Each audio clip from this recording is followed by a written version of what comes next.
risks. So let me begin by asking the first question to you, Roger. How do you see China and U.S. relations and potential increased tensions impacting global trade flows and the supply chain ecosystem? Thank you, Oscar. Thank everyone for coming to listen to our session itself. As Oscar mentioned, actually, I was born in the United States, spent most of my early years in the United States. I still have a U.S. passport. A lot of my friends have given up their U.S. passports for various reasons. And, I was also a U.S. naval officer. So I've been very, very much involved in the United States itself and so forth. But I now live in Hong Kong, and I'm ethnic Chinese. So, when you talk about conflicts between China and the United States, it's sometimes, kind of interesting in a sense. I have the cultural background of the United States as well as China itself, okay? In fact, I was telling some of our attendees when I was growing up, when my children were growing up, we used to speak English at home. And my son said to me, he said, "Dad, are we Chinese or not?" Okay, so, this is one of the things. So after they graduated from university, I actually sent them to a university in China to study, just to let them know they're also Chinese as well. So this is something we talk about. And now we're looking at a situation. Of course, it's unpredictable. We have a new president coming in, an old president coming in again, and it's unpredictable what he's going to do. But, it's kind of interesting. A lot of my friends in Asia, they actually prefer him than Kamala. The reason is that Donald is negotiable. Whereas Kamala may not be negotiable. She sets a whatever the decisions are made, it gets fixed. Whereas Donald, he's interested in himself, right? So in that sense, you can negotiate with him, all right?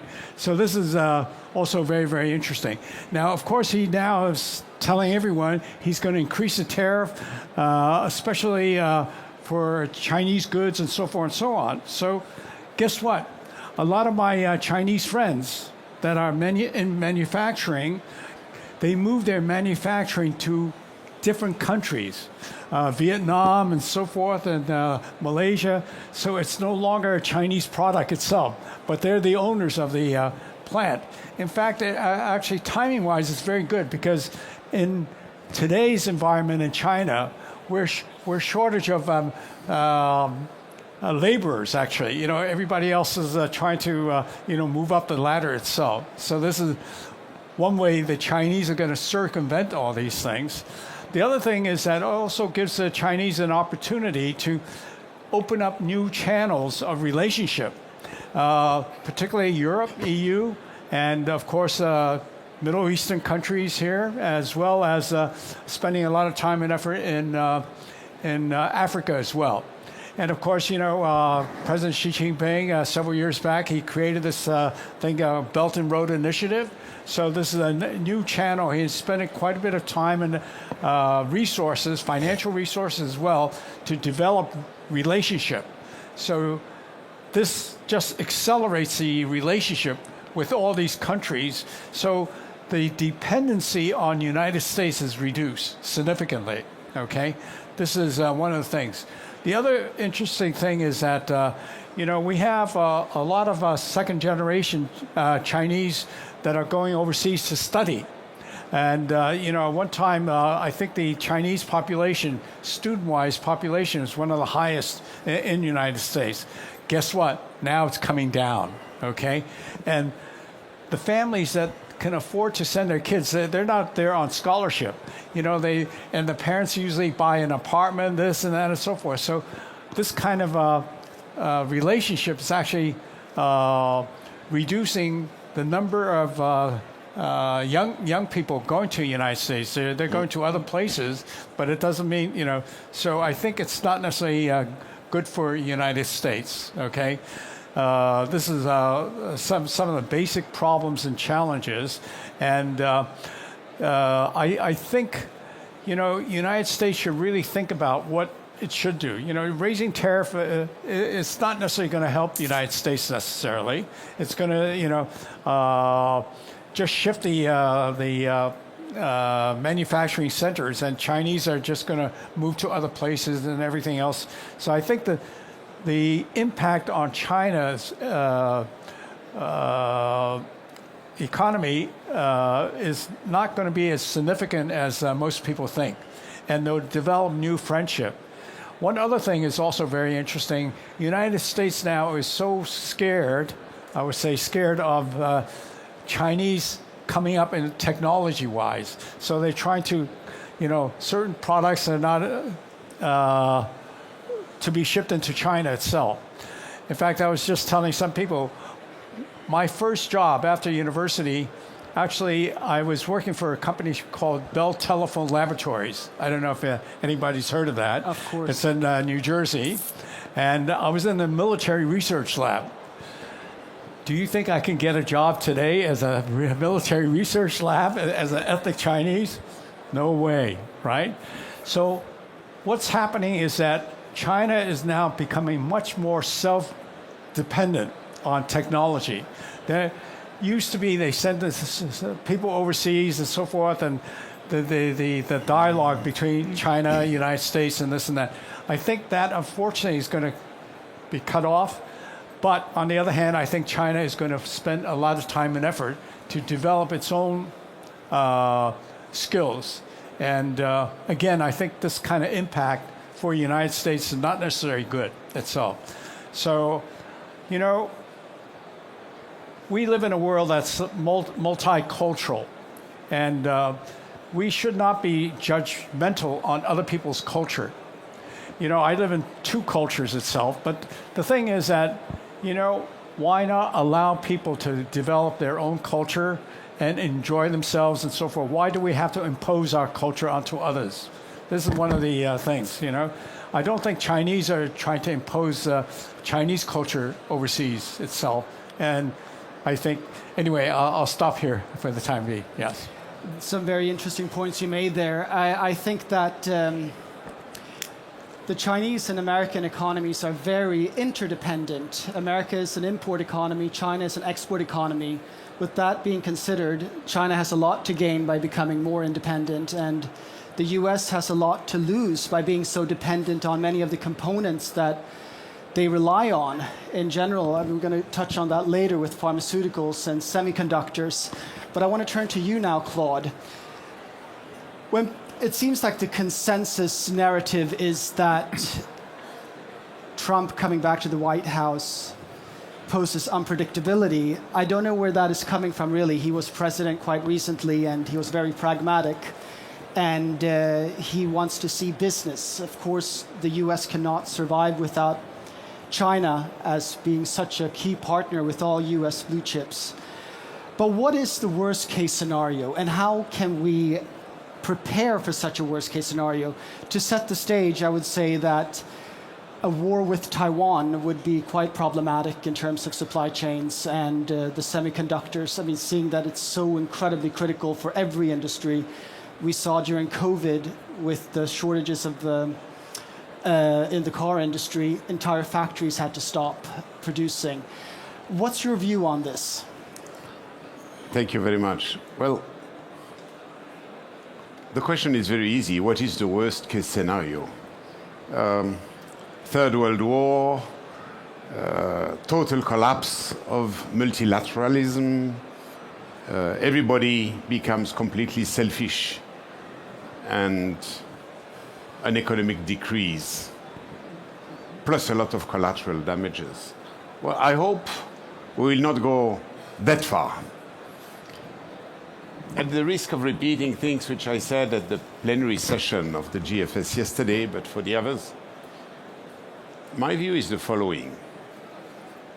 Trump is less unpredictable, as we say, because he says so much what he thinks that a lot of things are actually common sense.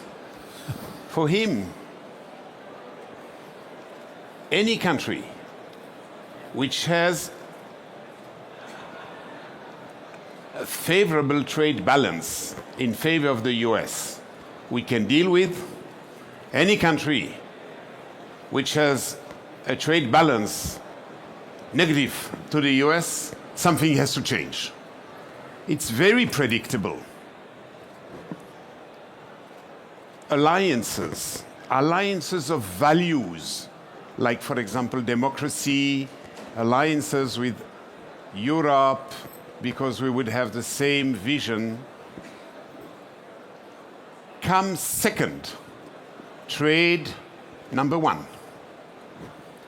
So, yes, he will repatriate the job in the US. Yes, he will close the borders. Yes, he will make sure that the investment, especially in technology, is done in the US. All of that, in my view, is highly predictable. There is something which is less discussed, which is the fact that the US military budget is the sum of the 10 next defense budgets in the world. And this is not a democratic process. It's something like it lives by itself. But at the same time, there are wars, the US are selling the weapons, okay, to the friends of America, but it's still the business. And nobody can go against them because they are so strong. The deficit would go skyrocketing. And basically, the allies of the United States, they have the choice to agree or to agree. And the real question is, short term, clearly, it will help the US economy, but mid and long term, is it really a valid strategy? Personally, I'm not convinced. Personally, I think that that approach will naturally push some others in building other type of alliances. And we spoke about the Belt and Road. We can see a lot of other things. And somehow, the closest allies to the United States are sometimes becoming proxies for the US in the wars they have with their enemies. So I expect that there will be a fragmentation, not in two, but in several groups. And there will be more and more non-aligned countries who try to live with those various blocs. So it has, of course, an impact on the world trade. It means that part of the supply chain, which was in China, well, everybody knows now we want to have shorter lanes, or we want to have India or other non-Chinese to supply in order to diversify the risk. Obviously, it has an impact on logistics and on the new trade lanes. But it's more than that. For me, something which will be important is the possible fragmentation of the digital world.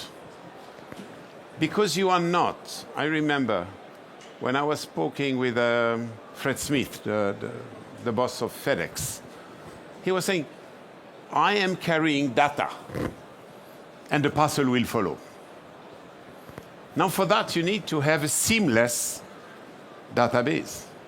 Now how do you do it if suddenly the internet becomes a Western internet, I don't know, a TikTok, something else in China, everybody uses different system. It's becoming much more complicated. And it's why in the logistics, I think we will suffer. And I will be short here, the word logistics is very vague. I will simplify it, and of course by simplifying I make a mistake, but you have bulk, you have containers, and you have pallet and parcels. The market is moving towards pallet and parcels. The e-commerce post-COVID is more and more home delivery. For that, you need an extremely sophisticated IT infrastructure because everybody's competing. FedEx would never accept that a parcel of them is delivered by a UPS van.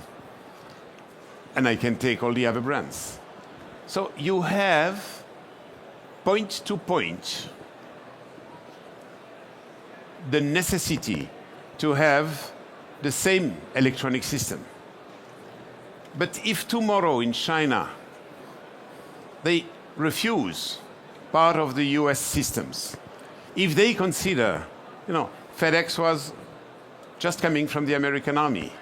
So if some of those American companies becomes persona non grata in part of the world, then you will need to have alliances between 2 or 3 partners, and that idea of fully integrating is challenged by the fact that partially physically and definitely numerically, there might be complications coming from local regulators. And I finish with the last thing. I remember once in Beijing, I have seen a company which had developed a software which would be the equivalent of Google Maps.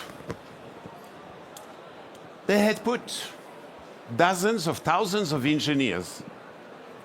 And I said, why you do that? Because of the Google Map could do it. And they said, no.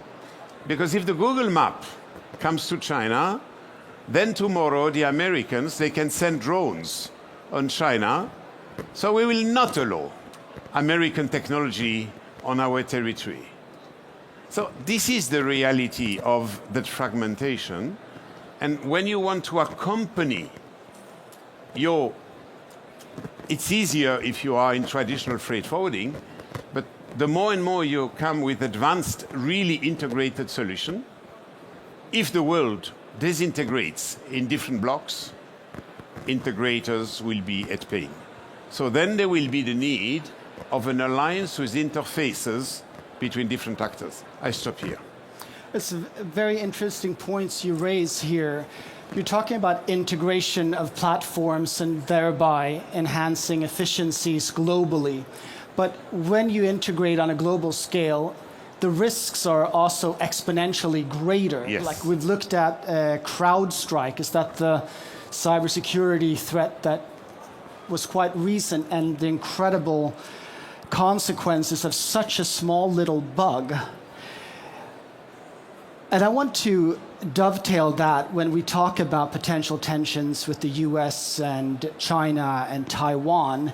Personally, I don't think that a war in the future between any superpower will be a kinetic war where they bring in aircraft carriers, because you can't defend them anymore. You have supersonic missiles that can take them out in an instant, weapons we don't even know about. The wars we've seen in the last couple of decades are very asymmetrical in the sense that, take Iraq or Afghanistan, even though they've been drawn out over decades, the casualties are quite limited, and the actual fire on the ground is not like traditional wars the way you see it. You're not going to have major armies fighting each other between China and the US, I hope.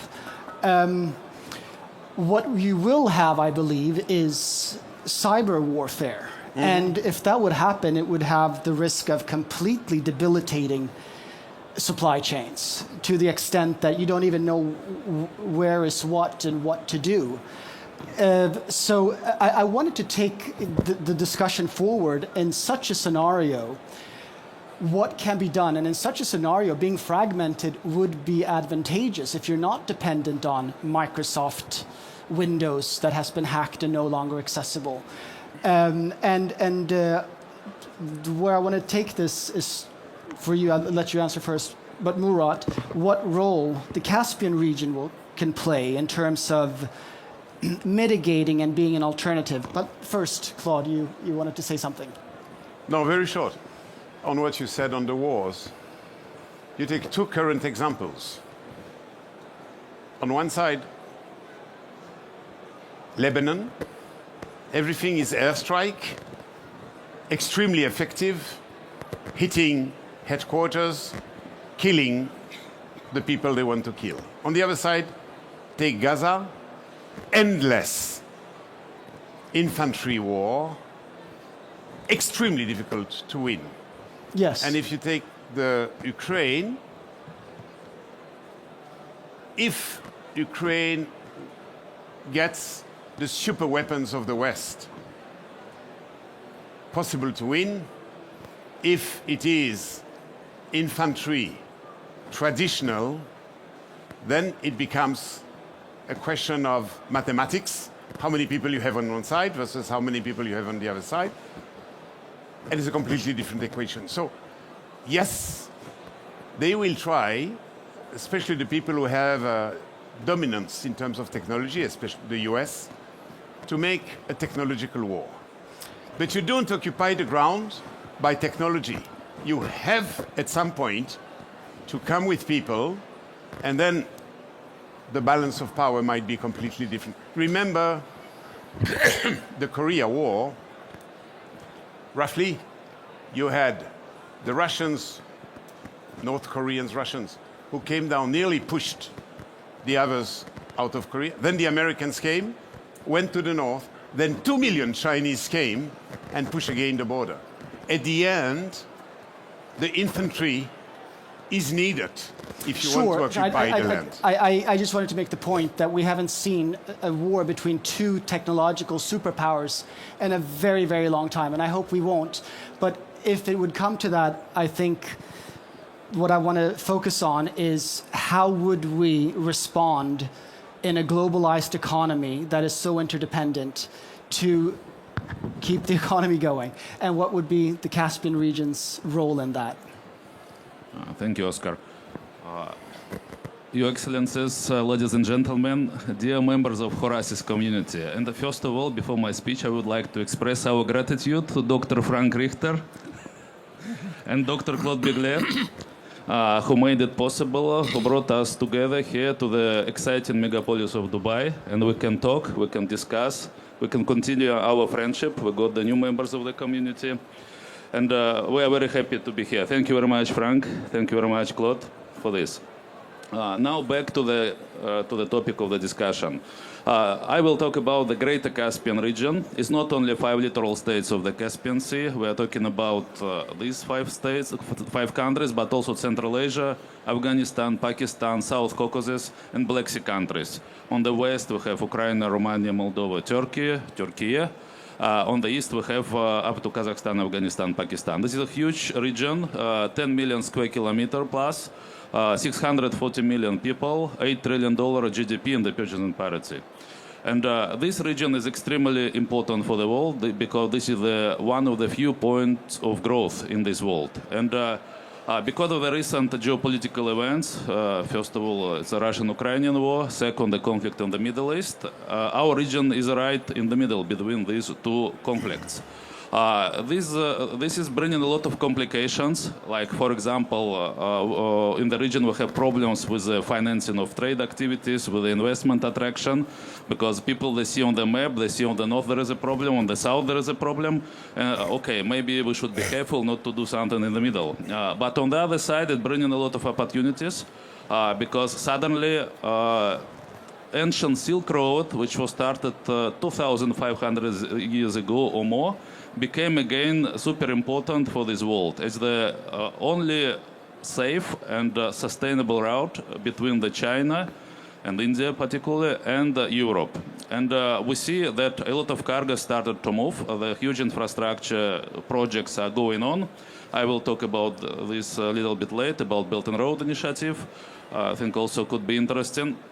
But again, we see that ancient Silk Road became the Great Silk Road of today as the opportunity for sustainable transit and sustainable transportation of the cargoes.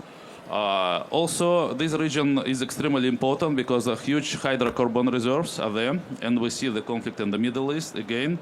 And Caspian Sea Basin and Kazakhstan is one of the main oil and gas reserves on the world are there. And let's say only country, my country where I'm originally from, is Turkmenistan, have fourth biggest in the world natural gas reserves, which is estimated by different estimation up to 30 trillion cubic meters, not feet, meters. That's why, in today's world, these are given additional dimension and additional diversification for the transit routes. Thank you. So, I heard you mention India, which is playing an increasingly important role in the global supply chain, producing a lot of the pharmaceuticals. In fact, the world could not survive without the production of antibiotics from India, which makes you quite powerful. You have a pharmaceutical background, and you're very well aware on the logistics of supplying pharmaceuticals and highly technological platforms that you employ to do this. What's your perspective on the risk of increased tensions? Thank you, Oscar. Am I audible? You are. Yeah, I'd like to again thank Frank and Claude for the opportunity. So, my Chinese friend is here, Mr. King. So we were having lunch together. But I'll tell you, India has one big advantage. And I'll tell you, I'm sorry to state that. With Trump coming in, he seems to be a friend of Modi and India. And with China, so India is already seen as China +1. From all the people I know, I have manufacturers all over the world I know, they look at India as a safe bet. We are gaining, and it's not about India or China, and I'll come to the specific points.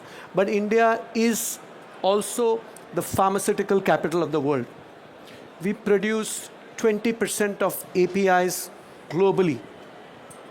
About 40% of generic pharma to US goes from India. And 35% of all medicines in UK are sent from India. But so the problem could be if there's a China, South Sea, all that issue which comes up from the supply chain point of view. Unfortunately or fortunately, we don't have a choice. 70% of our API ingredients come from China. So it's like a vicious or virtual cycle, I don't know. But because of that, if there is any disruption in that area, it obviously has a cataclysmic effect. It will, have that bounce effect. And if that happens, then obviously the supply chain gets disrupted, the medication doesn't go, and the health suffers. So we're talking about a very sensitive point of view. And I'm trying to be non-selfish over here to understand from a global standpoint on how healthcare can be damaged because of the supply chain conflict. Another area, if you look at vaccine production, during COVID time, and I'm not trying to propagate India here, is that the vaccine supply chain or the vaccine manufacture, India was one of them, and thanks to COVID, globally the world got together and got a cure for vaccine. And Indian, one of the companies was a fourth player, and then again the remdesivir drugs which were produced there. So all the components, so these are benefits of the supply chain which we saw crisis, the humanity coming together to form that. The other aspect I feel to further it is a digital aspect. We were talking about, and you were mentioning about, I call it ABCD, it's artificial intelligence, blockchain, cloud, and data analytics. But if you look at the blockchain aspect, I think a lot of digital supply chain adoption in supply chain monitoring and risk mitigation is happening there. And that to some extent will help in the geopolitical, if God willing, God forbid something like that happens. As you mentioned, anything could happen. We are living in a VUCA world where anything can happen tomorrow morning. But I think suffice to say that in terms of healthcare, I think we would love to be the providers of that, and if there is peace in the world. And I didn't talk about another thing, ventilators. If you remember two things, oxygen concentrators during COVID and ventilators were too sought after. And oxygen concentrators, thanks to China, I know that because there were various social organizations like Rotary, Lions, a lot of impact organizations were importing it in huge quantities, and people were literally, begging for, air at that time. So that helped. So when you talk about ventilators, other medical, I'm not even touching medical equipments in the interest of time, but I can go on and on. But just to answer your question, Oscar, is yes, we are playing a major role, and any supply disruption would obviously impact the global health. It makes me wonder, to go off on a tangent, like no matter how good your logistics are in a globalized economy, if I suffered over a couple of years a serious infection that required very rare antibiotics, and it's a very common cause of death. Yeah, absolutely. So Vaccines, talk about vaccines. I know firsthand that a small infection can kill you, and if you don't have access to antibiotics, it's going to be very problematic. So, like, what I'm reflecting on, like, is it wise from a global standpoint to have, like you say, up to 40% of APIs produced in India? I mean, it gives you a very disproportionate power. Wouldn't it make sense from a logistical supply chain point of view to spread out production in case there would be another medical emergency of some That's a great point, Oscar. Yeah, and the thought leaders have to think on that aspects. There are a lot of de-risking factors. A lot of large pharmaceutical companies in India are also de-risking by having plants all over the world. So there are some plants coming up in South America and other places, so that then you are doing it at source, at on-premise in other countries in the world. So that's happening while we speak. And there is a lot of positioning. Again, India is doing in Russia, and a lot of, from a pharmaceutical standpoint. Another aspect which I didn't mention about is CRO, the clinical research. There are tons of them in India. So you're right, we need to de-risk instead of, and another angle which the government is playing is trying to see how we can reduce our dependence on China for API by trying to see, can we do homegrown those kind of ingredients, and there are incentives and benefits given to that. Yeah, you're right, we need to, de-risk that strategy. Absolutely. I want to move now to you, Veronica. You're based in Singapore, but you work with family offices and impact investing in Southeast Asia. You've invested in drone technologies. Staying on the topic of de-risking and also maximizing efficiencies. Thank you. Can you share some of your thoughts on how new technologies can play a role in the supply chain?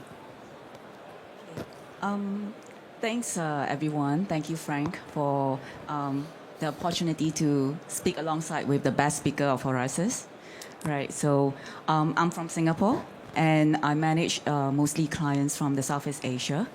So when we talk about all the U.S. tension, the global North and global South tension at this point, that reminds me of one Chinese language, one phrase that we use a lot on crisis. I mean, it's like basically crisis in Chinese is called 危机.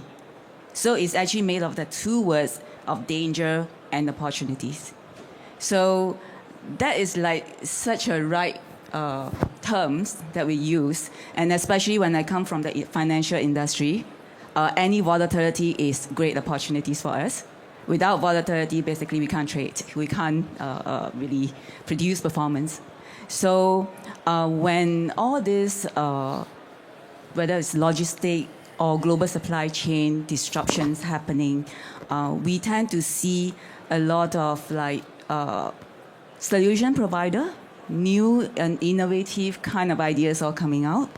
And us being in the wealth management industry, managing investment for the wealthy family, a lot of time we see people coming to us for fundraising, startup coming to us for really, especially on fundraising as well. And with that, we do see that, okay, I mean, having problem in the world may not be the worst thing because we can't avoid it. It's inevitable. So with problem comes solutions, and usually that's how unicorns emerge. So I do see a few, actually, recent startup that I've been seeing that really I would say it's very timely for the especially disruption like supply chain that we have here. One of them is like a cargo drone company, founded by a French guy, based himself in Malaysia, and I think he has office in France. So one of the amazing drone that he showed me, on picture, supposed to visit Malaysia to look at the test flight, is the size of like a helicopter. So a net payload of 1 ton. So DHL Malaysia has been working with them, and I think the main test round that they have now is really flying the goods from the big ship to the port, which traditionally has been using like speedboat that is like not very efficient in terms of cost, in terms of it needs like Emissions? Yeah, correct. So you need manpower to manage that as well. But for the drone, apparently they have a system that one person manage 4 drones. So that will be very helpful if you can do a longer range, But I a imagine higher load. charging, it's going to be run on batteries unless it's a fuel cell. At the moment, I think they can't, especially the big one, they can't do on pure electric. Uh-huh. Yeah, but they are looking at a cleaner energy for the fuel, to run such a drone. But the smaller drone, I mean, they do different sizes of drone. The smaller drone will be useful for medical healthcare aids, surveillance. So you are talking about not just logistics, you are talking about securities, you are talking about like maybe during crisis, during for example, earthquake or whatever, that you have certain aids that you need to deliver to the right people, but you can't do it on normal transportation. That is one. So another startup that I recently met, also through the drone company, and they work very closely with the drone company, is a AI-assisted logistics system company, where they have a system or building a system that can track the goods, basically a transportation of cargo from one point to another point. They can do a real-time tracking, plus with the AI data that they have, they can do prediction on the weather. And when really they can, basically when any goods face any disruption, they could even direct you to a better route. So I think these are interesting company, interesting people that we see. And they are in sort of like the idea could eventually develop into something that can assist the world. So I really truly believe in human being very adaptable, very creative, and you put yourself in a situation when you face problem, you will somehow find solutions. That I believe. I think another just reflection. It's amazing in the last 10 years how you can ship a little piece of plastic from China that's worth 1 cent from Shine, and you can track it all the way to my home in Stockholm each second of the way, and then you have to pay $100 in import fees for it, but the shipping company has been paid nothing. It is an achievement of technology and mankind to do something like that, and it is of course very dependent on very cheap labor. But that seems like the least of the problems. The technology, has it become that maybe logistics have become too good, that we're transporting things that really shouldn't be transported at all, and with such efficiency and speed? Sorry, what was the question again? Well, I'm saying, I guess from an environmental point of view, like I find it quite shocking that very low cost products that are produced from around the world gets transported to the other side of the world, like on a specific parcel basis, and it's a very efficient logistics supply chain, but it's too efficient to the degree that it's become too cheap, in that we are transporting products around the world that, it doesn't really make sense that we should be transporting them. I think it boils down to demand and supply, right? If you have the demand, a container is a container. Whether you feed half of it and ship out, or you fill it up and ship out, I think ultimately is really whether you have the demand for it. If really you have the demand for it, the cost can be reduced, then it makes sense. That's how I see it. Yeah, I guess if anybody wants to comment, I guess what I'm trying to get at is that there's too much trade going on, in the sense that we talk about reducing carbon footprint, like the supply chain, and so much of it is used up by what is discretionary consumption. It feels like I'm not getting any support on this question. Yeah. You are right. That's a completely different angle. If we have an approach which is economic, whenever people are ready to pay, you ship, you make a profit. You could also have an approach by saying, what does make sense? And I give 2 examples. I was in the tobacco industry. A Marlboro cigarette, in average, has done 1.5 times round the world. Because as a business manager, I source it in a country where tobacco is cheap. I store it in a country where the storage is cheap and the local taxes and the cost of the working capital is low.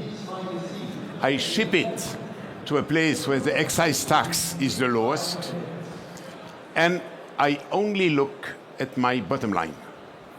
And 1.5 times around the world, and I can tell you all the other large cigarettes, you have the same situation. Is it necessary? Answer, no. Is it what increases your profit the best? Answer, yes. Hence, question, what is your immediate EBIT and your quarterly result, or a broader consideration? I'm not answering, but it's a valid question. And you have a lot of examples where that question is like that. Now, if I was, a few days ago, I was in Baku. You have that big fight between the developed countries and the developing countries, how much the developed countries, who, yes, it's true, have polluted the world because the developing countries were not in a condition to do that. What should be the price paid by the North to the South? It's a political question. And in a fragmented world like today, in the lack of multilateralism, I expect that the COP29 will end up on very meager positive results. Should it be the case that we try to take measures to do something good for the planet? The answer is yes. Are we going to do it? The answer is no. And it's the gap between my short-term profit as a company, my America first, France first, Vietnam first, whatever, or a global approach, and the question is open. I have an interesting anecdote I want to share. I was in Cuba a couple of weeks, 10 years ago, and was walking around the streets in Havana, and there was a long queue to a supermarket, and I was asking, like, what is it that they're queuing up for? Chicken from the United States. But how's that possible? It's embargoed. It's been shipped to Asia somewhere and then to Cuba, frozen chicken. And I found this so interesting that if there's one thing they should be able to do in Cuba is to farm their own chickens. But even then, capitalism is more efficient. Producing chicken in the U.S., shipping it, I think it was to Indonesia, and then back to Cuba, than just having their own. Do we need farming. strawberries for Christmas? So if I may get another perspective, sorry, I'm going a little off tangent. So we were having a conversation with Simona in earlier panel, and I'm leading to healthcare with miniaturization, and bear with me, and how now I'm talking more from climate change perspective. So in the healthcare, there is huge disruption going on. So I don't know whether you all remember, during COVID time, there's an Israeli company which has bought a facial recognition pattern where instead of taking your blood pressure and your other parameters, you could just take a click of a camera and the image, and there was an app which could tell you your factors. So it reduced the option of buying devices. The moment it's not necessarily great for the logistics industry, but I'm just trying to say from a digitization standpoint, that's happening. There are pulmonary PFT, what you call it, functionary test, which otherwise require devices. It can be done on the mobile phone. Okay? There are other blood tests happening, which can be done on the mobile phone.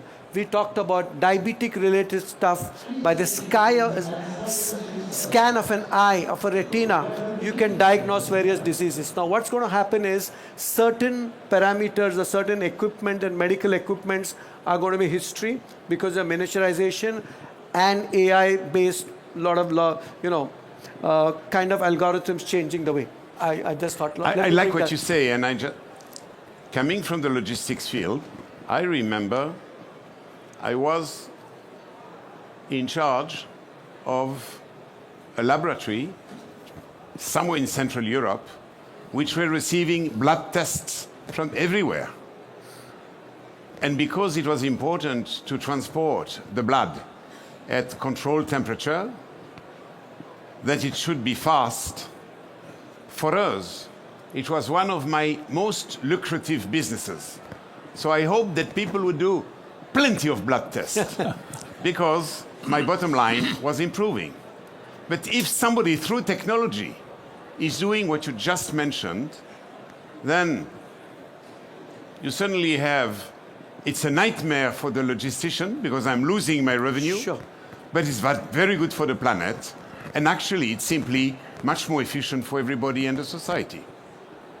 Yeah, I think so too. This is a very good point. Like a race to the bottom really doesn't benefit anyone. I mean, least of all China, producing products at cents on the dollar, and they're not getting or benefiting as a society, and all the pollution of producing it there, plus the pollution of transporting it all around the world for products that people don't really even want in the first place. It is, I think, quite an opportunity to.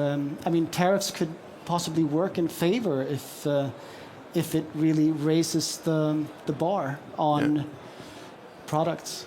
Now, if you give me 1 minute of advertising for the DP world,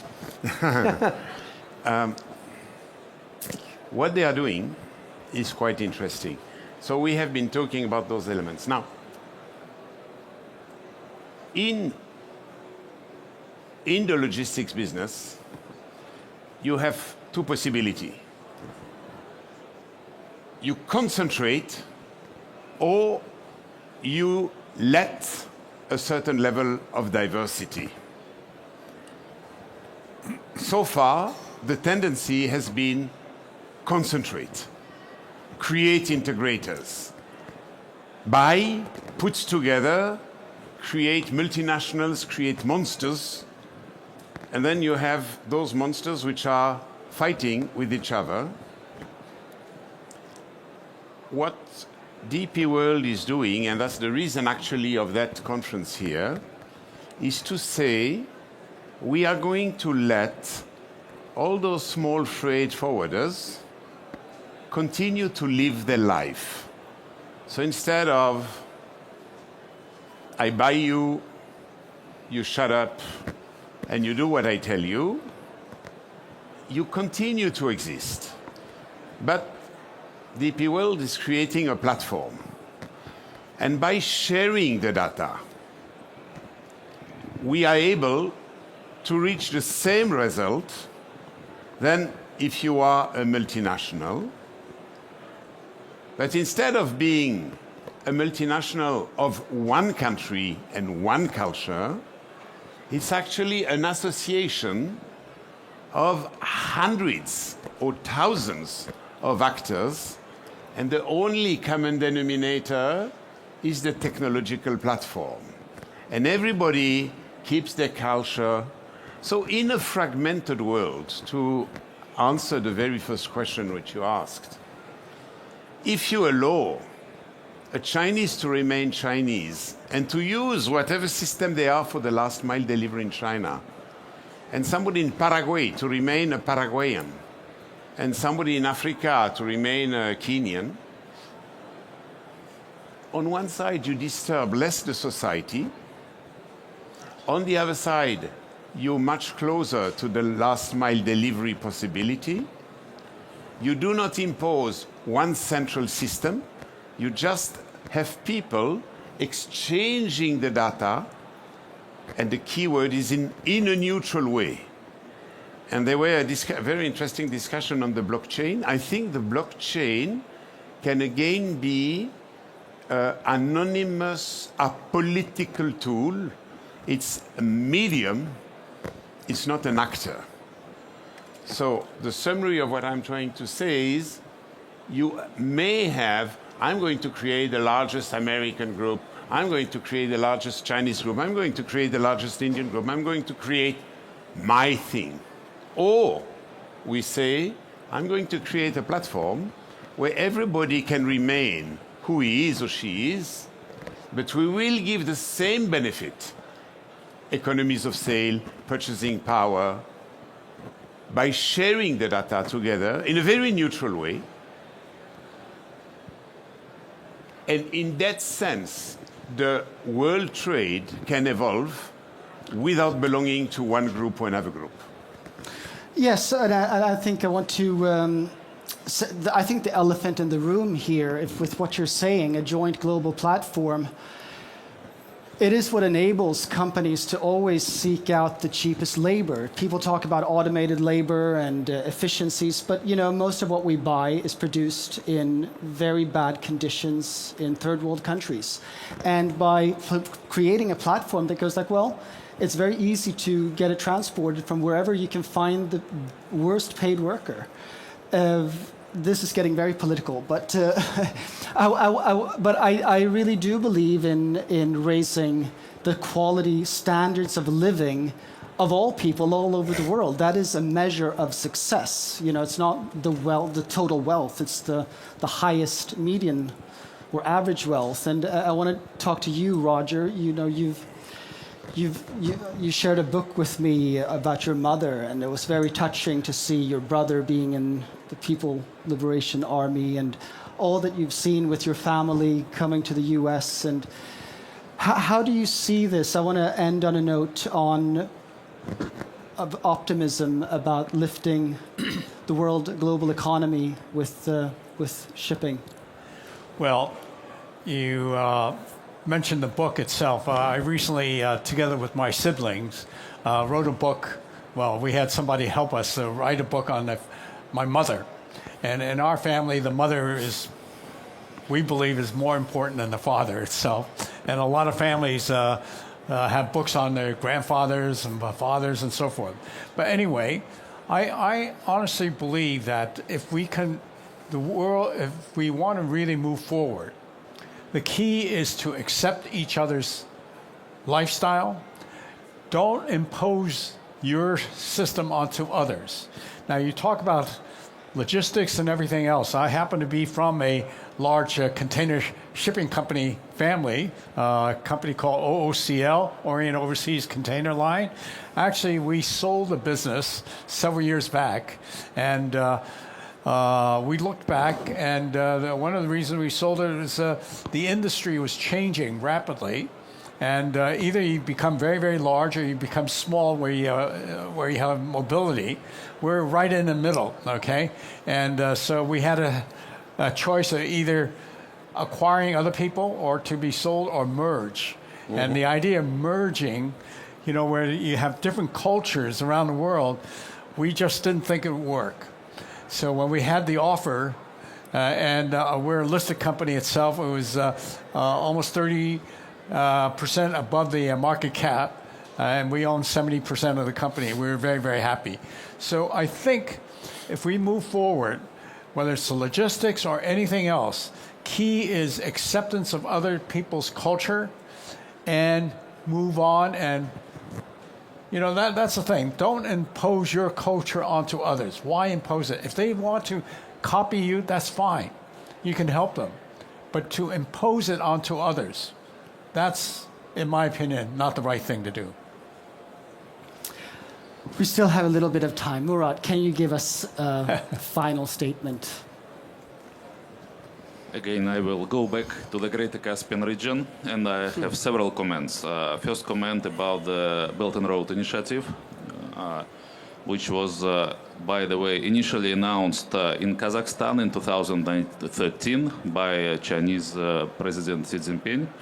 And this initiative, we were thinking, okay, there's a great idea to re-involve ancient Silk Road to the world logistics. It went well till 2019. In 2019, there was a memorandum of understanding for strategic cooperation between Switzerland and China was signed in Beijing to develop Belt and Road markets. Unfortunately, then COVID started. For 3 years, China was in lockdown. It was very difficult to move things. Then there was a new 5-year plan, which was announced that domestic circulation is the priority instead of the overseas projects.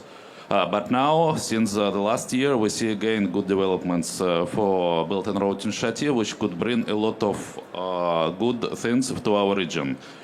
This is one statement. The other one is how to develop Greater Caspian region logistic connectivity. And here is very important that we don't say global, we say the regional approach or corridor mentality. Why so? Because if there is a corridor, and our region is landlocked. In some countries of our region, Uzbekistan is double landlocked, together with Liechtenstein. Michael, the Liechtenstein prince was here yesterday on the main stage, was saying about this. But Liechtenstein is a very small country, and which is economically is a part of Switzerland. Uzbekistan is almost 40 million people today, and they are only one country in the world, a big country, which is double landlocked. And how to deal with this? To move cargoes from Uzbekistan to the world market, you need to cross 5, 6, 7, 8 borders and customs and so on.